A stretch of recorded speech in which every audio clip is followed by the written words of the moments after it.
బోధకుడు, ఈ లోక సంబంధమైన బోధకుడు. ఇక్కడ మీరు గమనిస్తే ప్రభు యొక్క ఇద్దరు సంభాషణలో ప్రభు చెప్పిన విలువైన మాట ఏంటంటే ఆత్మ మూలముగా జన్మించాలనే మాట 3 పర్యాయాలు చెప్పాడు.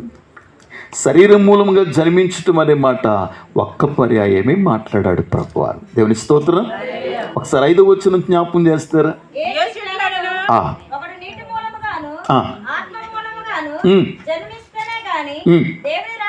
దేవుని రాజ్యములో ప్రవేశింపలేదు. 6వ వచనం ఒకసారి జ్ఞాపకం చేయండి.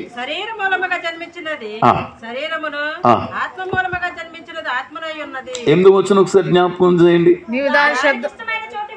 చదవాలి. కానీ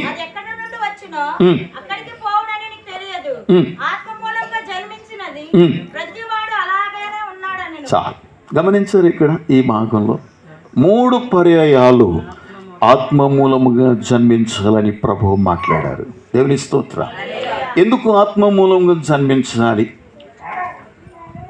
ప్రియులారా, అందరూ బాగా శ్రద్ధగా వినాలని ప్రభుపేట నేను జ్ఞాపకం చేస్తూ ఉన్నాను. దేవుడు మొట్టమొదటిగా ఈ సృష్టి అంతా కూడా చేసిన తర్వాత దేవుడు తన పోలికలో తన స్వరూపములో మానవుని చేయాలనుకున్నాడు కదా. ఆదికాండం 1:26 వచనానికి వెళ్దామా? చాలు. ఇక్కడ గమనించండి, దేవదూతలు ఉన్నారు, దేవుడు ఉన్నాడు. ఇప్పుడు దేవదూతలు పాపం చేసి దేవునికి దూరమైపోయాడు. ప్రధాన దూత లూసిఫర్ ఇప్పుడు అటు దేవునికి బదులుగా దేవునికి వేరేగా దేవదూతలకు వేరేగా ఒక మానవుని దేవుడు తయారు చేయాలనుకున్నాడు, లేక సృష్టించాలనుకున్నాడు. ఎందుకు ఈ మానవుని సృజించాలనుకున్నాడంటే దేవునికి విరోధమై వ్యతిరేకమైపోయి పతనమైపోయిన ఆ సాతానుని కూడా ఈ మానవుడు ద్వారాగా దేవుడు ప్రియదేం బిడ్డలారా కంట్రోల్ చేయాలని, అదుపు చేయాలని దేవుని యొక్క మానవుడు సృజించుటలో మెయిన్ కారణం ఇది. మీకు అర్థమైందంటారా? ఆ మాట మరలా కంప్లీట్ చేయండి. చదవాలి. సముద్రపు చేపలు, ఆకాశ పక్షులు, పశువులు, సమస్త భూమిని అని చెప్పి అక్కడ ఆగిపోతే బాగుండేది. కానీ అక్కడ ఎక్స్ట్రాగా ఒక మాట రాయబడింది, భూమి మీద పాకు ప్రతి జంతువు. మీరు గమనించారా? భూమి మీద పాకు ప్రతి జంతువు ఏంటనుకుంటున్నారు? అవి ప్రియదేం బిడ్డలారా, లూకాసువార్త 10:17 వచనానికి మనం వెళ్ళినట్లయితే, ఇదిగో పాములను త్రేళ్లను త్రొక్కుటకు శత్రువు యొక్క బలమంతటి మీద మీకు అధికారం ఇచ్చేయాలి. చాలు. పాములు, త్రేళ్ళు, జెర్రులు ఇవి శత్రువుకి సాతాను యొక్క ప్రతినిధులు. మీకు అర్థమైందంటారా? ఈ మాట మీకు అర్థమైందా? శత్రువు యొక్క ప్రతినిధులు. ఇప్పుడు శత్రువు ఎక్కడున్నాడు? దేవుని శత్రువు ఎక్కడున్నాడు? భూలోకంలో ఉన్నాడు. దేవుడు పరలోకం నుండి భూలోకం త్రోసివేశాడు.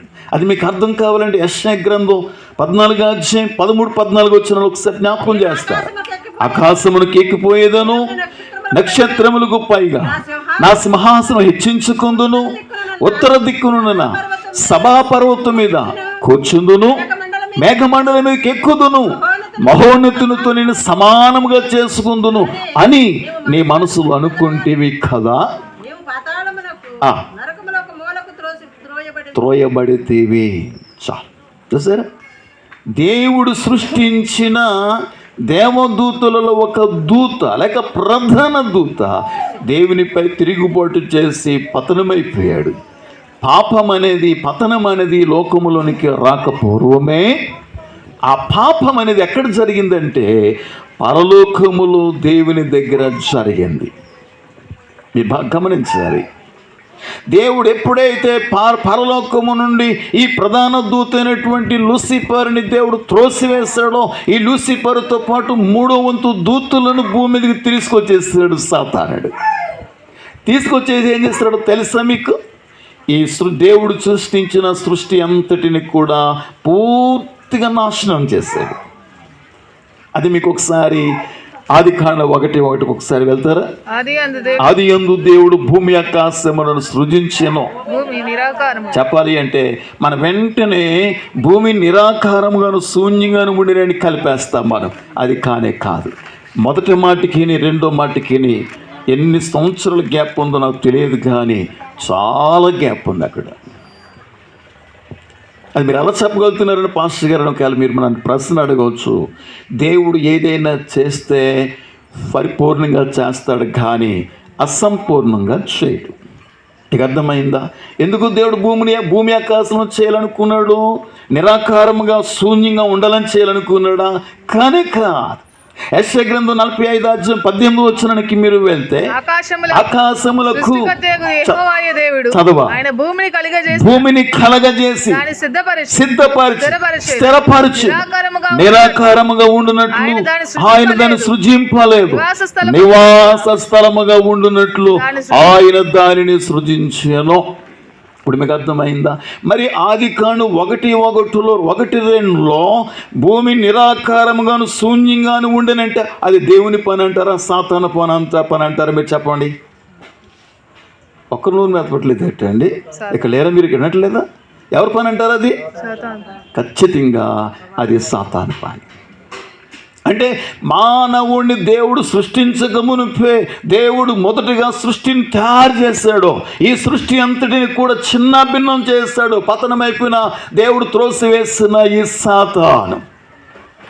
అప్పుడు దేవుని యొక్క ఆత్మ జలమిల మీద అలాడుతూ ఉన్నప్పుడు మరలా దేవుడు ఈ సృష్టిని రిమూవ్ చేసేది. మీకు అర్థమైందంటారా? మరలా దేవుడు సృష్టిని నూతనంగా సృష్టించాడు. ఆ సృష్టిస్తూ 6వ దినపు ముగింపుకు వచ్చేసరికల్లా ఒక చిన్న దేవుడు తండ్రి కుమార పరిశుద్ధాత్ముడు ఒక చిన్న సమావేశమైంది. మీరు ఏదైనా ఒక పని చేపట్టాలనుకోండి, భార్య భర్త ఒక పిల్లడు ఎదిగిన వాళ్ళు ఉంటే వారు కంబండి ఎలా చేద్దాం ఏం చేద్దామని ఒక ఆలోచనకు వస్తారు లేరా అండి? వస్తారు. ఒక ఇల్లు కట్టాలన్నా, ఇంట్లో ఏదైనా పెళ్లి చేయాలన్నా, శుభకార్యం చేయాలన్నా ఒక ఆలోచనకు వస్తారు, కమిట్మెంట్ అవుతారు. అలాగే సృష్టి అంతా చేసినప్పుడు తండ్రి కుమార పరిశుద్ధాత్మ ముగ్గురు అక్కడ కమిట్మెంట్ అవ్వలేదు, కానీ ఎక్కడ కమిట్మెంట్ అయ్యారంటే మానవుని సృజించే సమయానికల్లా. ఇప్పుడు మళ్ళీ చదవండి 1:26 ఆదికాండంలో, దేవుడు మన స్వరూపమందు మన పోలిక చొప్పున నరులను చేయుదము. చూసారా? తండ్రి కుమార పరిశుద్ధాత్ముడు కమిట్మెంట్ అయి ఒక నిర్ణయానికి వచ్చారు వాళ్ళు. ప్రభునందు ప్రియుల ఎలా చేయాలనుకున్నాడు? మన పోలిక చొప్పున మన స్వరూపంలో. ఇంతకేంటి దేవుని పోలిక ఏంటి? నాకు అర్థం కాక మునుపు చాలా కాలం అనుకున్నాను, నాలాంటి కళ్ళేమో దేవునికి, నాలాంటి ముఖ్యేమో దేవునికి అనుకున్నాను నేను. కానీ దేనికి వాక్య భాగానికలో మనం ఆలోచన చేస్తే యోహాను సువార్త 4:24 వెళ్దామా? దేవుడు ఆత్మ గనుక ఆయనను ఆరాధించిన వారు ఆత్మతోనూ సత్యముతోనూ ఆరాధించవలెను. దేవుడు ఏమై ఉన్నాడట? మానవుని దేవుడు సృజించినప్పుడు, చదవండి ఒకసారి 2:7 భాగానికి రండి. నేల మట్టితో నరుని నిర్మించి వారి నాసికారంధ్రములో జీవవాయువు ఊదగా నరుడు జీవాత్మాయను. జీవము ప్లస్ ఆత్మ, జీవాత్మ. మీరు గమనించారా? మానవుడు జీవాత్మ అంటే మానవుడు 3 భాగములు కలిగిన వ్యక్తి, త్రిత్వమైన వ్యక్తి మానవుడు. దేవుడు ఎలాగా త్రిత్వమో తండ్రి కుమార పరిశుద్ధాత్ముడో మానవుడు కూడా త్రిత్వమై ఉన్నాడు. ఆత్మ, ప్రాణము, శరీరం. ఎవరి స్తోత్ర! మానవుడు అలాగా త్రిత్వమై ఉన్నాడో సాతాను కూడా త్రిత్వమై ఉన్నాడు. సాతాను ప్రకటన గ్రంథానికి మీరు వెళ్తే సాతాను చూస్తాం, క్రూర మృగాన్ని చూస్తాం, అబద్ధ ప్రవక్తలను చూస్తాం. త్రిత్వం తీయొద్దులేండి, చెప్పలేదు ఆ విషయం. ఆ త్రిత్వం, సాతాను త్రిత్వం ఉన్నది. దేవుడు త్రిత్వం కలిగిన వాడు, మానవుడు కూడా త్రిత్వమై ఉన్నాడు. ప్రిలారా, దేవుని యొక్క స్వభావంలో మనుషుడు ఉన్నాడు గనక, దేవుడి యొక్క పోలికలో మనుషుడు ఉన్నాడు గనుక దేవుడు మానవుడు సృష్టించి ఏదైనా వనములో పెట్టి దేవదూతలతో పరలోకములో ఉండాలని దేవుడు అనుకోవాలా. అందుకని దేవుడైన యెహోవా ఏం చేస్తాడంటే ఆదికాండం 3వ అధ్యాయంలో 8వ వచన భాగానికి మనం వెళ్ళినట్లయితే, చల్లపూటను ఆదామును అతని భార్య అయిన తోటలో సంచరించుచున్న దేవుడైన యెహోవా స్వరమును విని. మీరు గమనించారా? మానవుడు ఇప్పుడు దేవుని పోలికలో ఉన్నాడు గనక, దేవుని స్వరూపములో ఉన్నాడు గనక, తండ్రి అయిన దేవుడు పరలోకాన్ని విడిచిపెట్టి, దేవదూతలు విడిచిపెట్టి, తన పోలికలో సృజించిన మానవుని యొద్దకు సహవాసం చేయటానికి ప్రతి చల్లపూట వచ్చేసేవాడట. ప్రియులారా, ప్రభువునందు ప్రియులారా, కానీ ఇక్కడ దేవుడు మానవుడు ఐక్యపరచబడిన సంగతి మీరు బాగా గమనించాలి. మీకు అర్థమైందా? ఇప్పుడు దేవుడు మానవుడు ఏకమవ్వాలంటే, ఐక్యపరచబడాలంటే మానవుడు ఒక నిర్ణయం తీసుకోవాలి. ఏంటో నిర్ణయం చెప్పనా? దేవుడు వారిని ఎక్కడ పెట్టాడు అంటే ఏదెను వనములో ఆయన పెట్టాడు. ఏదెను వనములో అనేక వృక్ష ఫలాలు ఉన్నాయి. అనేక వృక్ష ఫలాల్లో 2 ప్రత్యేక ఫలాలు ఉన్నాయి. ఒకటి మంచి చెడ్డ తెలియనిచ్చే వృక్ష ఫలం, 2 జీవ వృక్ష ఫలం. అన్ని వృక్ష ఫలములతో పాటు జీవవృక్ష ఫలం ఉంది, దానికి వేరుగా మంచి చెడ్డ తెలియనిచ్చే వృక్ష ఫలం ఉంది. మీరు గమనించారా? ఆ ఏదెను తోటలో వారిని పెట్టి దేవుడు వారికి ఫ్రీడమ్ ఇచ్చాడు. దేవుడు వారికి స్వేచ్ఛనిచ్చాడు. 2వ అధ్యాయం 7వ వచన 17వ వచనం ఒకసారి జ్ఞాపకం చేస్తారా? ఆదికాండానికి వెళ్దాం. అయితే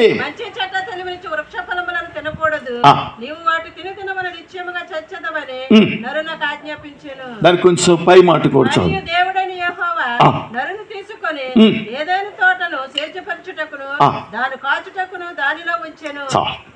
అన్ని వృక్ష ఫలాలు అదామా నిరభ్యంతరంగాను తినవచ్చు, కానీ తోట మధ్యలో మంచి చెడుల తెలివినిచ్చే వృక్ష ఫలం నువ్వు తినకూడదు.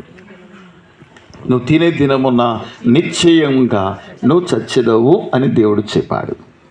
ఒకవేళ దేవుడిచ్చిన ఫలములన్నిటిలో దేవుడుంచిన జీవవృక్ష ఫలం కనుక తీసుకుని తింటే ఇప్పుడు దేవుడు మానవుడు ఏమై ఉండేవారో తెలుసా? ఐక్యమైపోయి ఉండేవారు. ఇక దేవుని వలె మానవుడు నిరంతరము దేవునితో ఉండేవాడు. ఇక మరణం అనేది, కన్నీరు అనేది, వేదన అనేది, దుఃఖం అనేది ఏముండేది కాదు. ఎలాగైతే దేవుడు భూలోకానికి శత్రువైన సాతాను త్రోసివేసినప్పుడు సృష్టి అంతటిని సర్వనాశనం చేశాడో, ఇప్పుడు దేవుని పోలికలో దేవుని స్వరూపమున ఈ మానవుని ఊరుకుంటాడా సాతానుడు? చెప్పండి. నిన్ను కొడితే నీకు అంత బాధ కాదు, కానీ బాధ రాదు. కానీ నీకు పుట్టిన బిడ్డ కనుక కొడితే చెప్పండి కదా, అవునా కదంటారు? దేవుని ఏం చేయలేకపోయాడు శత్రువైన సాతాను. కానీ తన పోలికలో చేసిన ఈ మానవుని ఎలా దూరం చేయాలా, దేవుని నుండి ఎలా పతనం చేయాలా, దేవునికి దక్కకుండా ఎలా చేయాలనికి సాతానుడు ఎంత కాలం నుండి బయట ప్రయత్నం చేస్తున్నాడో మనకు తెలియదు. మీరు గమనించండి, ఏదైనా తోటలో వారిని పెట్టుడు గల ఒక కారణం ఏంటంటే అక్కడ మనం చదువుకున్నాం కదా, మరొకసారి మాట జ్ఞాపకం చేస్తారా? 15వ వచనంలో 3:15లో 3:15 2:15 చూడండి. చదవాలి. సేద్యము చేయుటకును దాని కాచుటకును దానిలో ఉంచిను. అంటే ఇప్పుడు దేవుడు ఏదేని తోటకు ఒక ప్రాకారముగా దేవుడు పెట్టాడు. చెప్పండి, చెప్పాలి. రోహిత్ పాల్ గారికి ఎంతమందిని ఇక్కడ అప్పగించాలో నాకు తెలియదు, కానీ దేవుడు వారికి ఇప్పుడు రోహిత్ పాల్ ఒక ప్రాకారం అనే సంగతి మీకు తెలుసు. వారికి అందరికీ కూడా రోహిత్ పాల్ ఒక ప్రాకారం. ఇది మీరు ఎలా చెప్తున్నారండి పాస్టర్ గారు అని మీరు అంటారేమో. హెబ్రీ పత్రికకు రండి, 13వ అధ్యాయానికి రండి, 17వ వచనం ఒకసారి జ్ఞాపకం చేస్తారా? స్పీడ్గా రండి. హెబ్రీ 13:17 వచనం. మీపైన నాయకులుగా ఉన్నవారు అమ్మా, మీపై నాయకులుగా ఉన్నవా లెక్క ఒప్పజెప్పవలసిన వారి వలె మీ ఆత్మలను కాయిచున్నా వారు దుఃఖముతో ఆ పని చేసిన ఎడల మీకు నిష్ప్రయోజనం కనుక దుఃఖముతో కాక ఆనందముతో చేయనట్లు వారి మాట విని వారికి మీరు లోబడి ఉండండి. ప్రకారం కాదంటారా? మీ పైన నాయకులుగా ఉన్నవా మీ ఆత్మలను కాల్చున్నారు. ఎవరిని ఏమే? ఇప్పుడు నేను పెట్టే ఆహారం మీ శరీరానికి పెడుతున్నానా మీ ఆత్మకు పెడుతున్నాను చెప్పండి అమ్మా. ఏమే? ప్రభునందు ప్రియ దేని బిడ్డ, మీ ఆత్మకు పెడుతున్నాను. నేను సమృద్ధిగా మీ ఆత్మకు పెడితే మీరు సమృద్ధి జీవాన్ని మీరు పొందుకుంటారు. అదే కదా ప్రభు చెప్పారు 10:10 యోహాను సువార్తలో. ఒకసారి చూడండి, యోహాను సువార్త 10:10. దొంగతనమును హత్యను నాశనము చేయుటకు వచ్చును గాని మరి దేనికి నీ రాడు.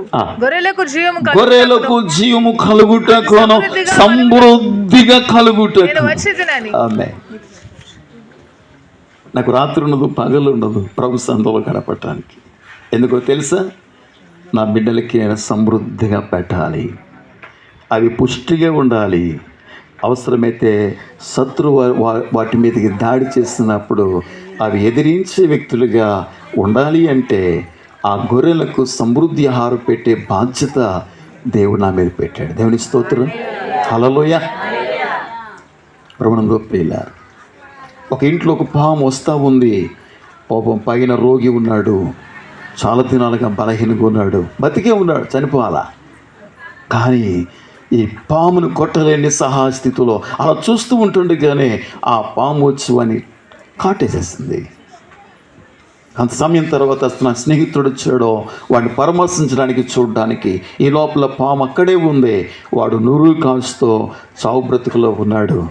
వెంటనే ఈ వ్యక్తి ఏం చేస్తాడంటే సరైన కర్రట్టుకు వచ్చాడు, ఒక్క దెబ్బతో దాన్ని చంపేస్తాడు. వాడికి జీవం ఉంది కానీ శత్రువుని ఎదిరించగలిగిన ఆ జీవం ఆ వ్యక్తికి లేదు. సమృద్ధి జీవం ఆ వ్యక్తికి లేదు. వచ్చినటువంటి వాడు సమృద్ధి జీవం కలిగిన వాడు ఆ శత్రువుపై దాడి చేసి చంపేశాడు. దేవుని స్తోత్రం.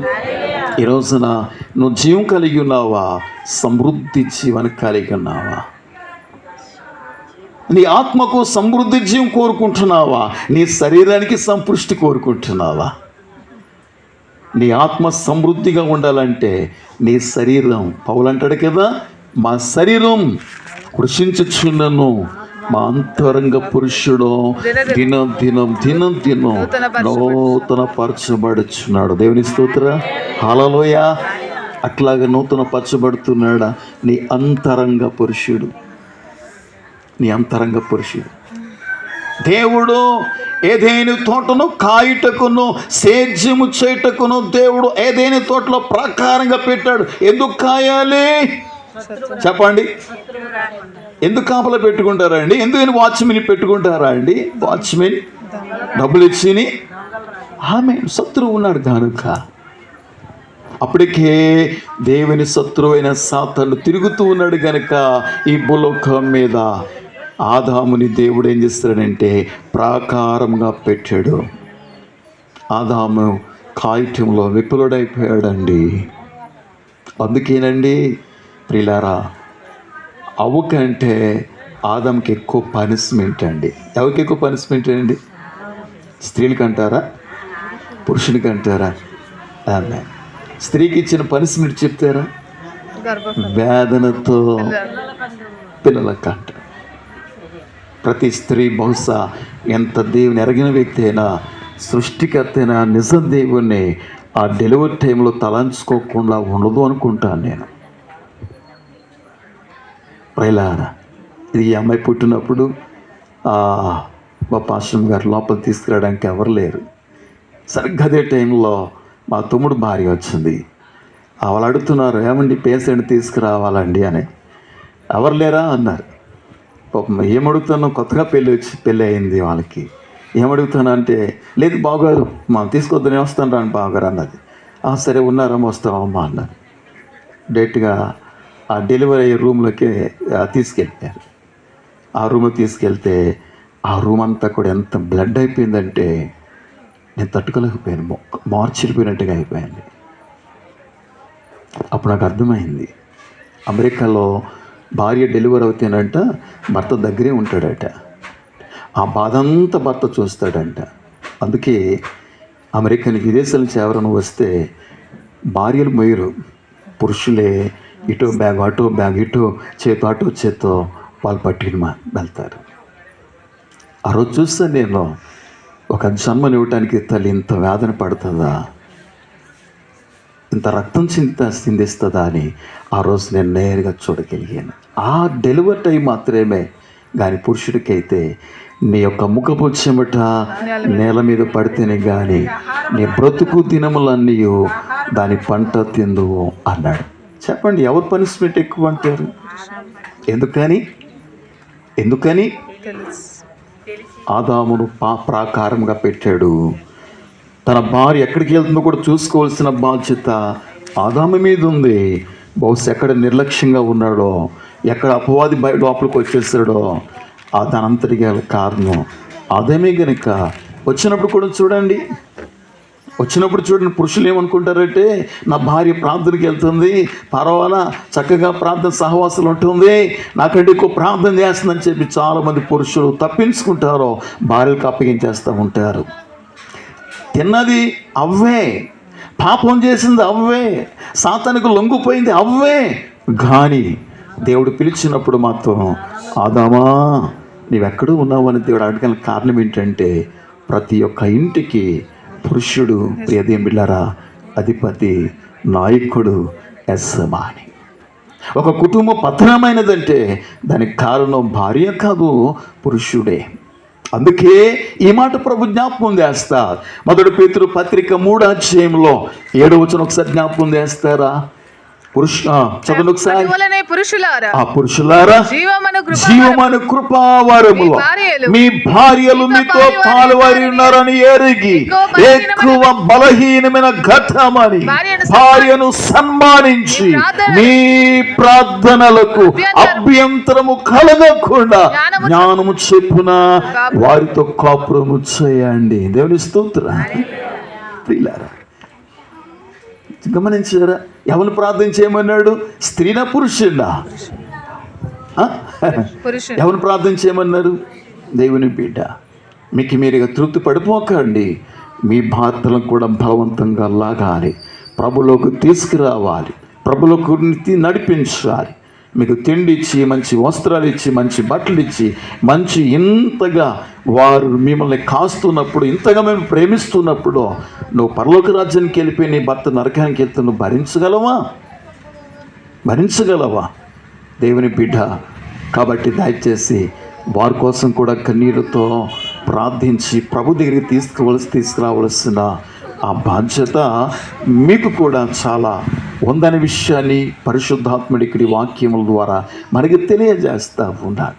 ఈ మాట రాస్తుంది ఎవరంటే పేతురికి అత్త ఉంది. అత్త కూడా చాలా తీవ్ర జ్వరముతో ఉంది. యేసు ప్రభు వారికి విన్నపం చేస్తే ఆయన వచ్చి ప్రార్థన చేస్తున్నప్పుడు ఆమె అత్తగారు లేచి బాగుపడినట్టుగా బైబిల్లో మనం చూస్తూ ఉన్నాం.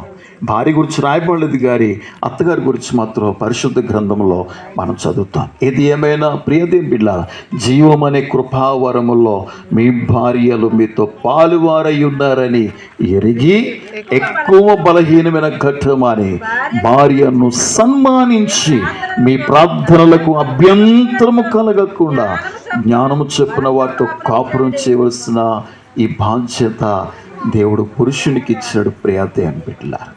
కాబట్టి దయచేసి మీరు గమనించాలి. ఎప్పుడైతే ఈ పండు వారు తిన్నారో దేవునితో సహవాసం తెగిపోయింది.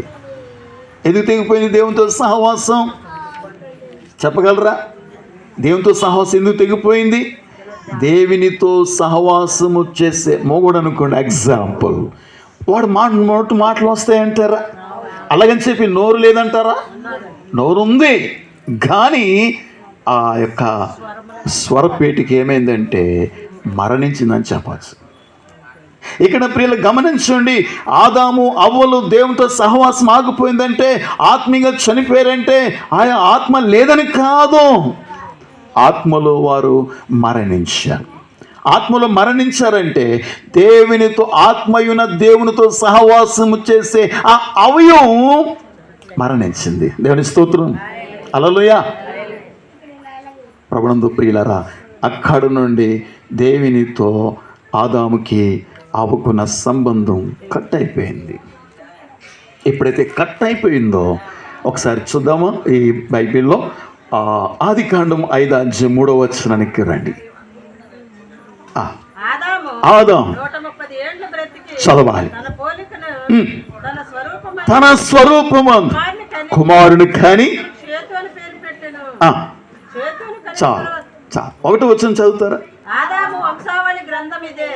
దేవుడు ఆదామును సృజించిన దినమున దేవుని పోలికగా అతన్ని చేశాను. చూడండి, ఒకటి వచ్చిన భాగంలోనేమో దేవుని పోలికగా ఆదామును చేస్తే, ఆదామేమో తన పోలికలో తన స్వరూపంలో కుమారుని కన్నాడు. అంటే ఇప్పుడు ఆదాముకు దేవుని జీవం ఉందంటారా? చెప్పండి. దేవుని జీవం ఆదాముకు ఉందంటారా? దేవునితో సంబంధం ఉందంటారా? దేవునితో సహవాసం ఉందంటారా? ఆదాము మరణించాడు ఆత్మీయంగా. మరణించిన వ్యక్తినే కన్నాడు. అది మీకు అర్థమైందంటారా? నేను ఆదాము వంశంలోంచి జన్మించాను, నేను కంటే నాలాంటి స్వభావం, అంటే నా పాప స్వభావంతో నేను కనగలను. దేవుని బిడ్డ, అందుకనే ప్రతి మనిషి కూడా ఆత్మీయతలో ఆ పాప మూలంగా జన్మ అంటారు. జన్మతః పాపి అంటారు. కార్మిడ్ అంటే ఏ మానవుడైనా తన బిడ్డలకు పతనమైన జీవితాన్ని ఇవ్వగలడు, కానీ ఏ మానవుడు పరిశుద్ధ జీవితాన్ని ఇవ్వలేడు. నీకు పరిశుద్ధ జీవితాన్ని ఇవ్వాలి అంటే ఒకే ఒక వ్యక్తి ఉన్నాడు. ఎవరు అంటే నజరేయుడైన యేసుక్రీస్తు ప్రభులవారు. ఎందుకో తెలుసా? ఆయన ఒక్కడు ఎందుకు ఇస్తాడండి పాస్టర్ గారు? ఆయన ఒక్కడనా అని అంటావేమో. అవును, ఆయన జన్మ ప్రత్యేకమైనది. ఆయన జన్మ ప్రత్యేకమే కాదు, ఆయన జీవితం ప్రత్యేకమైనది. ఆయన జీవితం ప్రత్యేకమైనదే కాదు, ఆయన మరణం ప్రత్యేకమైనది. ఆయన మరణం ప్రత్యేకమైనది కాదు, ఆయన మరణించి తిరిగి పునరుద్ధరణయ్యాడు. దేవుని స్తోత్రం. అలాంటి వారి ప్రపంచంలో ఎవరైనా ఉన్నారా? ఆదాము మొదలుకొని ఇప్పటి వరకు చెప్పండి, ఉన్నారంటే ఎవరైనా? అందుకే ఆయన ఒక్కరే ప్రపంచానికి చెప్పిన మాట ఏంటంటే, నేనే మార్గమును, నేనే సత్యమును, నేనే జీవమును. అంటే దాని అర్థం ఏంటి చెప్పండి? ఈ గ్రామానికి నేను వచ్చాను, ఎదురుగా ఒక వ్యక్తి వచ్చారు. ఏమండి ఈ గ్రామ ప్రెసిడెంట్ ఎవరండి అని అడిగాను నేను. ఆయన ఏమన్నారంటే, నేనేనండి సార్ అన్నారు. మరలా నేను అడిగాను, లేదండి ఈ గ్రామానికి పెద్ద ప్రెసిడెంట్ ఎవరో చెప్పండి సార్ అన్నాను. నేనేనండి ప్రెసిడెంట్ గారిని అన్నారు. మరలా నేను అడిగాను, అలాగే మించుగా 4-5 సార్లు అడిగాను, ఆయనకి వచ్చినట్లుగా. ఎడిగాను పిచ్చి పట్టుందా అనుకుంటానంటారా? చెప్పండి, నేనే గ్రామానికి ప్రెసిడెంట్ అన్నాడు, దాని అర్థం ఏంటి? ఇంకొకరు ఉన్నారానా? మరి ఇక్కడ నేనే మార్గం అంటే దాని అర్థం ఏంటి? ఇంకొకరు ఉన్నారానా? అట్లయితే ఈ మార్గాన్ని ఎరుగుదువా? ఈ మార్గంలోనికి నువ్వు వచ్చావా? ఈ మార్గంలో నీ నాక ప్రయాణం చేసావా? అట్లయితే నువ్వు ధన్యురాలు. బైబిలే చెప్తుంది ఈ ప్రపంచంలో ఎన్నో మార్గాలు ఉన్నాయా అని. 8వ గ్రంథము 6:16 వచనంలో మనం గమనించినట్లు చదవాలి. మార్గములో నిలిచి చూడండి, మార్గములలో చూడండి. సరే, మార్గములు అన్నక్కడ లేదండి, మార్గములలో చాలా దారులు ఉన్నాయి. అటు ఇటు ఎన్నో దారులు ఉంటాయి. చాలామంది ఏమంటారంటే, ఏ దారి వెళ్తేనేమండి అన్ని దారులు ఒకే దిక్కి వెళ్తాయండి. బహుశా భౌతికంగా ఈ లోకంలో అలాగే వెళ్తాయేమో. కానీ ప్రియదేమిళ్ళారా, అన్ని మార్గాలు ఒక దిక్కుకి వెళ్ళవండి. ఒక దిక్కుకి వెళ్ళుంటే నేనే మార్గమని ప్రభు చెప్పుండేవాడు కాదు, నేను కూడా ఒక మార్గం అని చెప్పుండేవాడు. ఎంత తేడా చూసారా? నేనే మార్గం అనడానికి నేను కూడా ఒక మార్గం అనడానికి తేడా ఉందా లేదా అంటారా? దేవుని పిల్లలారా, మార్గములలో నిలిచి చూడండి, పురాతన మార్గముల గురించి విచారించండి, మీకు మేలు కలుగు మార్గము ఏది అని అడిగి అందులో మీరు నడుచుకోనండి, అప్పుడు మీకు నెమ్మది కలగను. నా ప్రభు ద్వారా నేను ఎన్ని మేలులు పొందాలో. ఈరోజు ఇక్కడ నా భార్య కూర్చున్న వ్యక్తి కాదు. 2 సంవత్సరాల క్రిందట ప్రియులారా మేము ఒకసారి ఆ విజయవాడ మీటింగ్కి వెళ్ళొచ్చిన తర్వాత చాలా భయంకర స్మెల్ వచ్చేస్తుంది. నా భార్య బాత్రూమ్కి వెళ్తూ ఉంటే అంతవరకు కాలు వాపులు, ఏ వాపులు, నడుము నొప్పి ఏమీ మాకు తెలియలేదండి. కానీ బాత్రూమ్కి వెళ్ళేసరికి అలా బ్యాడ్ స్మెల్ వచ్చేస్తుంది బాగా. నేను ఇంకా ఆలోచిస్తున్నాను, గైనికల్ ఏ డాక్టర్ దగ్గరికి వెళ్ళాలా అని ఆలోచిస్తా ఉన్నాను. ఈ లోపల తనకి ఫీవర్ రావటం మొదలైంది. కిమ్స్కి తీసుకువెళ్ళాను. అందులో ఒక ఫిజిషియన్ డాక్టర్ గారు, నాకు తెలిసిన ఆయన, బాగా తెలిసిన ఉన్నారు. ఆయన దగ్గరికి తీసుకువెళ్ళాం. ఆయన దగ్గర తీసుకెళ్ళి పరిస్థితి చెబితే ఆయనకి డౌట్ వచ్చి అల్ట్రా స్కాన్ చేయండి అన్నారు. అల్ట్రా స్కాన్ చేస్తే అందులో కిడ్నీకి సంబంధించిన ప్రాబ్లం ఉందని తెలిసింది. కిడ్నీకి సంబంధించిన టెస్టులు చేయమన్నారు, స్కాన్ చేయమన్నారు. ఇవన్నీ చేస్తే అందులో ఆల్రెడీగా కిడ్నీ ఫెయిల్ అయిపోయింది. కానీ ఫీవర్ తగ్గట్లా చాలా కాస్ట్లీ ఇంజెక్షన్ ఇస్తున్నారు, ట్యాబ్లెట్లు ఇస్తున్నారు. కానీ ఆ యొక్క జ్వరం మాత్రం కంట్రోల్ అవ్వట్లా. ఎందుకంటే ఇన్ఫెక్షన్ ఎక్కువైపోయింది. ఇన్ఫెక్షన్లో జ్వరం వచ్చేసింది. అప్పుడు మురళీకృష్ణ డాక్టర్ గారు అని కిడ్నీకి సంబంధించిన డాక్టర్ గారు ఒకరోజు ఆయన నా దగ్గరికి వచ్చి అన్నారు, ఆయన కోసం వెయిట్ చేస్తుంటే వచ్చి అన్నారు, ఏమండి మరి ఈమెకి జ్వరం కంట్రోల్ రావట్లేదండి, అయితే ఈమెకి స్టంట్ వేయాలండి, స్టంట్ వేస్తే తప్ప జ్వరం కంట్రోల్కి రాదు, ఆ స్టంట్ వేయడానికి 25,000 అవుతుందండి అని అన్నారు. 25,000 అవుతుందండి అని అన్నారు. ప్రభునందు ప్రియదేమిలరా, అయితే ఆలోచన చేశాను, మరి ఇంత మెడిసిన్ వాడినా కూడా కంట్రోల్ రావట్లేదు కదా అని చెప్పేసి, సరే ఇంత ఖర్చు పెట్టాం కదా, సరేనండి వేసేయండి అని నేను చెప్పాను. ఆ స్టంట్ వేసిన తర్వాత 2 రోజుల కల్లా కంట్రోల్కి వచ్చింది. అప్పుడు డాక్టర్ గారు నాతో అన్నారు, ఏమండి ఈమె కిడ్నీ ఎప్పుడూ ఫెయిల్ అయిపోయిందండి అన్నారు. చూడండి, శరీరం లోపల ఉన్న భాగములో ఒక అవయవం అది పాడైపోయి ఇన్ఫెక్షన్ అయిపోయిందంటే అవన్నీ లోపలే కదా ఉంటాయండి. అసలు మనిషి బ్రతుకుతాడంటారా? కానీ ఎంత ఆశ్చర్యం అంటే, ఎప్పుడో ఫెయిల్ అయిపోయిన ఒక కిడ్నీని దేవుడు యోబు చుట్టూ కంచి వేసినట్లుగా దీని ఇన్ఫెక్షన్ ప్రియరా ఆ లోపల ఉన్నటువంటి హార్ట్కి కానీ లేకుంటే ఆ లోపల ఉన్నటువంటి లంగ్స్కి కానీ దేనికి కూడా అది వెళ్ళకుండా దేవుడు దాన్ని అట్లాగా కంట్రోల్ చేస్తాడంటే ఎంత ఆశ్చర్యం అండి. అంటే నాతో ఇంకా సేవ చేయాలనే దేవుని ఏర్పాటులో దేవుడు తన్నుంచాడండి. దేవుని స్తోత్రం. ఇలాంటి మేలులు 1 కాదండి, 2 కాదండి, నా జీవితంలో రాత్రి అంతా చెప్పగలను. మీరు నాకు అవకాశం ఇవ్వగలిగితే. దేవుని పిల్లలారా, మేలు కలుగు మార్గము ఏది అని అడిగి నడుచుకోనండి, అప్పుడు మీకు నెమ్మది. చదువు కంప్లీట్ చేయండి మాటని.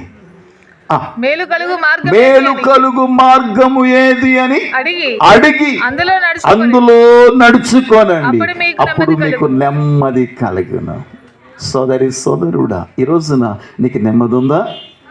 నెమ్మది లేదంటే బహుశా ఈ మార్గంలోకి నువ్వు రాలా. ఎందుకు ఈ మార్గంలోకి రాలేదంటే ఈ మార్గం గురించి, యేసుక్రీస్తు గురించి నీ మైండ్లో కొన్ని అపార్థమైన తలంపులు ఉన్నాయి, అల్లుకుపోని కొన్ని అపార్థమైన తలంపులు ఉన్నాయి. అందుకే దేవుడు తన నూతన జీవాన్ని ఇవ్వాలంటే మొదటిగా నీ మైండ్ సెట్లో చేంజ్ అవ్వాలట. చదవండి, కొలసి 1:21 వచ్చిన ఒకసారి జ్ఞాపకం చేస్తారు. గత కాలమందు దేవునికి దూరస్తులను మీ దుష్క్రియల వలన మీ మనస్సులో విరోధ భావము గలవారై ఉండిన మిమ్మును కూడా చూసారా, మీ మనస్సులో విరోధ భావము గలవారై ఉండిన. మనసులో ఏముంది? సోదరుడా, నీ మనసులో సృష్టికర్త అయిన దేవుని ఎడల విరోధమైన భావం ఉన్నంత కాలం దేవుని జీవమును నువ్వు పొందుట సాధ్యము కాదు. దేవుని యొక్క జీవం పొందకపోతే దేవుని పిల్లలారా, నువ్వు ఉండేది నరకాగ్నిలోనే, సాతాను ఉన్న స్థలములోనే. దేవుని జీవం గనుక నువ్వు పొందితే దేవుని ఉన్న స్థలములో నీవు ఉండగలవు. దేవుని స్తోత్రం, హల్లెలూయా. దేవుని జీవాన్ని పొందాలి అంటే ప్రభునందు ప్రియులారా, మీ మనస్సులో విరోధ భావంతో ఉన్న నీ మైండ్ నుండి నువ్వు బయటికి రావాలి. నీ మైండ్ సెట్ చేంజ్ అవ్వాలి. దేవుని స్తోత్రం, హల్లెలూయా. కాబట్టి ప్రభునందు ప్రియ దేవుని బిడ్డలారా, దేవుడు హృదుడు దేవునికి రాజ్యానికి దూరంగా జీవిస్తున్నాడు. ఎందుకో తెలుసా? తన ఆత్మలో దేవుని జీవాన్ని తన పొందలా. అందుకు ప్రభు అంటారు, నికోదేం ఒకరు క్రొత్తగా జన్మిస్తేనే కానీ అతడు దేవుని రాజ్యమును చూడలేడు. మీకు తెలుసా ఇదేంటి చెప్పండి? మనందరూ కూడుకున్న ఏంటంటారు? ఇది సంఘము అంటారు. చెప్పండి. సంఘం అన్నా, పరలోక రాజ్యం అన్నా, దేవుని రాజ్యం అన్నా, ఈ మూడు కూడా ఒకటే. అట్లయితే నువ్వు సంఘములో ప్రదేం బిడ్లారా, నువ్వు సంఘములో సభ్యురాలేవేనా? నువ్వు సంఘములో స్థిరపరచబడ్డావా?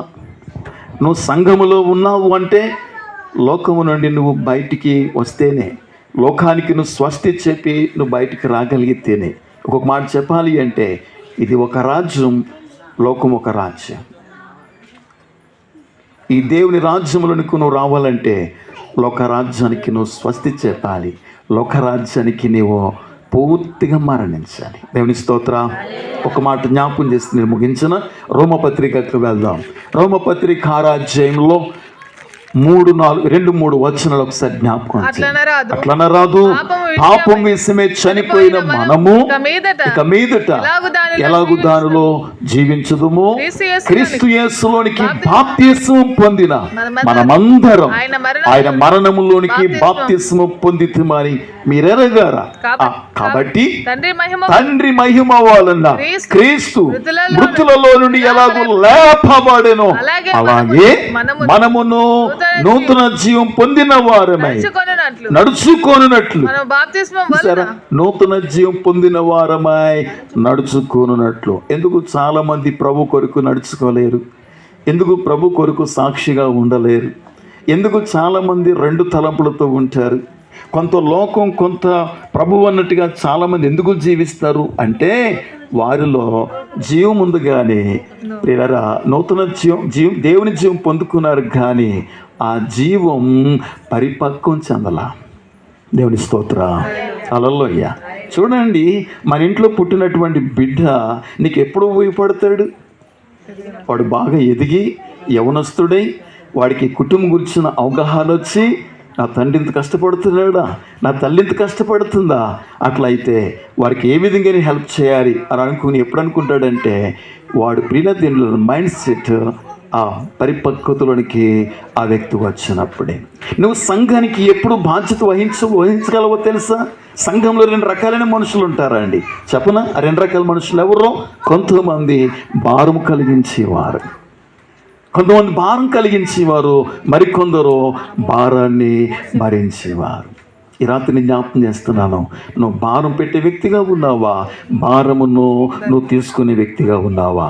ఎవరు భారం తీసుకుంటారు అంటే జీవములో పరిపక్వతలోనికి ఎదిగిన వారు, జీవములో పరిపక్వతలోనికి రానటువంటి వారు ఎప్పుడు కూడా భారం కలిగిస్తారు. ఇంట్లో తల్లిదండ్రులకు భారం కలిగిస్తారు, సంఘములో సేవకులకు భారం కలిగిస్తారు. ఈ రాత్రికాల సమయంలో నేను జ్ఞాపకం చేస్తా ఉన్నాను. ఇప్పుడు అలాగే నూతన జీవం పొందిన వారమై అనే మాటకు ముందు అక్కడ ఒక అద్భుతమైన పాయింట్ జ్ఞాపకం చేస్తున్నాడు ప్రభువారు. క్రీస్తు యేసులోనికి బాప్తిస్మం పొందిన మనమందరం. ప్రియదేంద్ర, ఏంటి బాప్తిస్మం అంటే? దానికి ముందు ఇంకొక మాట జ్ఞాపకం చేస్తున్నాడు. అట్లన రాదు, పాపం విషయమే చనిపోయిన మానవ. బాప్తిస్మం అంటే తెలుసా? నువ్వు పాపానికి మరణించుట, నువ్వు లోకానికి మరణించుట, నీ స్వంత జీవితానికి నువ్వు మరణించుట. ఈ రాత్రి అలా నువ్వు మరణించేవా? దేవుని బిడ్డ, అలా నువ్వు మరణించకుండగా నువ్వు నూతన జీవమును పొందలేవు. నూతన జీవం పొందకపోతే నువ్వు దేవుని కొరకు నువ్వు నడుచుకోవాలి. దేవుని కొరకు నువ్వు సాక్ష్యం జీవలే, దేవుని కొరకు నువ్వు సాక్షిగా ఉండలే. సరే కదా, నీవు ఈ విధంగా ఉంటావు. రోమపత్రిక 2:24 వచ్చిన భాగంలో త్వరగా చదవండి. రోమా 2 చదవాలి. మిమ్మును బట్టి ఏ కదా నా దేవుని నామం. వీళ్ళెవరు తెలుసు? జీవములో పరిపక్వతలోనికి రాలేని వారు. ఈ రాత్రికాల సమయంలో ఈ కూడిక ఏర్పాటు చేయడం గల కారణం ఏంటంటే, ఈరోజు నడున్న జీవము పరిపక్వతలోనికి రావాలి. అలా పరిపక్వతలో రాకపోతే దేవుడి నిన్ను బట్టి ఆయన సంతోషించలేడు.